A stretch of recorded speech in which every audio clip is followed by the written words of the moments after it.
대복음 7장 15절에서 29절입니다.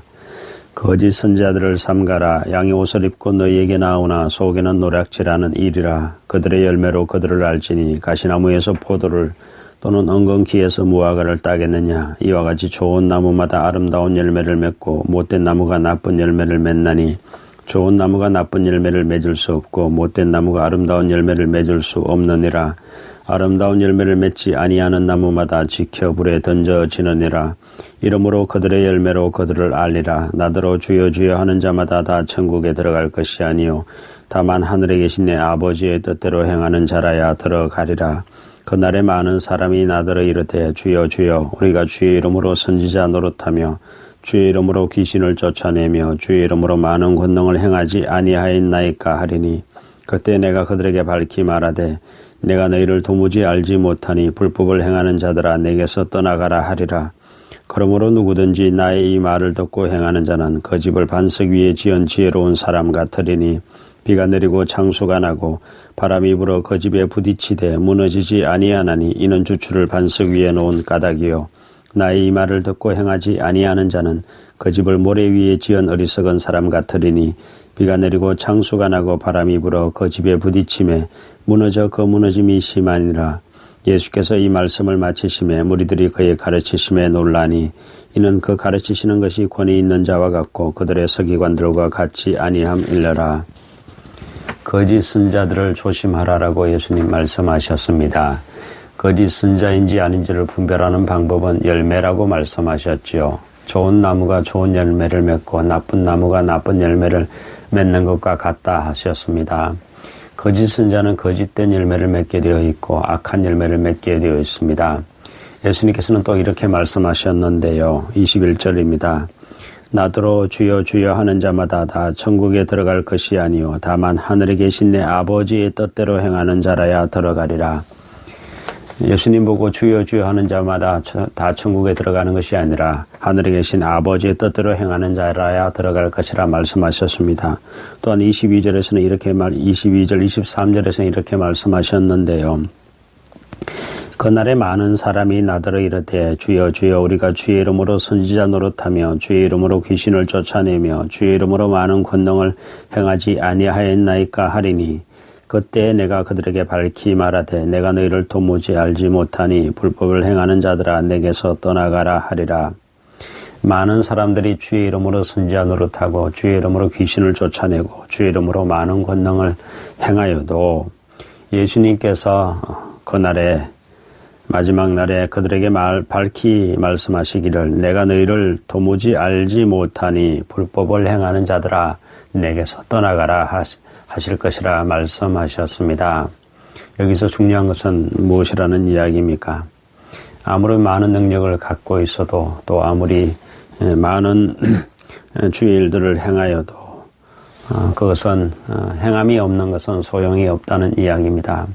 거짓 선지자인지 아닌지를 분별하는 두 번째 방법은 행함입니다. 말씀대로 행하느냐 아버지의 뜻대로 행하느냐 그렇지 아니하면 그것은 거짓 선지자라는 이야기입니다.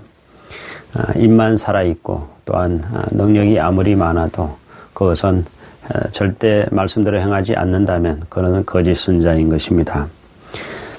이것은 사실 예수님께서 거짓 선지자들만 두고 이야기한 것이 아니라 바로 예수님의 산상수훈을 듣고 있는 모든 자들을 향해서 말씀하고 있는 것입니다. 그래서 예수님께서는 마지막으로 한 가지 비유를 들려주고 있는데요. 모래 위에 지은 집과 반석 위에 지은 집입니다. 두 집은 평소에는 아무런 문제가 없었습니다. 그러나 비가 오고 창수가 나고 바람이 불게 되자 모래 위에 지은 집은 무너져서 그 무너짐이 아주 심했고 반석 위에 지은 집은 주추를 반석 위에 놓았기 때문에 아무런 문제가 없고 또 무너지지 아니하였다라고 말씀하고 있습니다. 예수님께서 또한 그렇게 말씀하시면서 이렇게 말씀하셨습니다. 나의 이 말을 듣고 행하지 아니하는 자는 그 집을 모래 위에 지은 어리석은 사람 같으리니 비가 내리고 창수가 나고 바람이 불어 그 집에 부딪힘에 무너져 그 무너짐이 심하니라. 누구든지 나의 이 말을 듣고 행하는 자는 그 집을 반석 위에 지은 지혜로운 사람 같으리니 비가 내리고 창수가 나고 바람이 불어 그 집에 부딪히되 무너지지 아니하나니 이는 주추를 반석 위에 놓은 까닭이요. 즉 주님의 말씀을 듣고 행하는 자는 주추를 반석 위에 집을 지은 사람과 같다라고 말씀을 하셨습니다.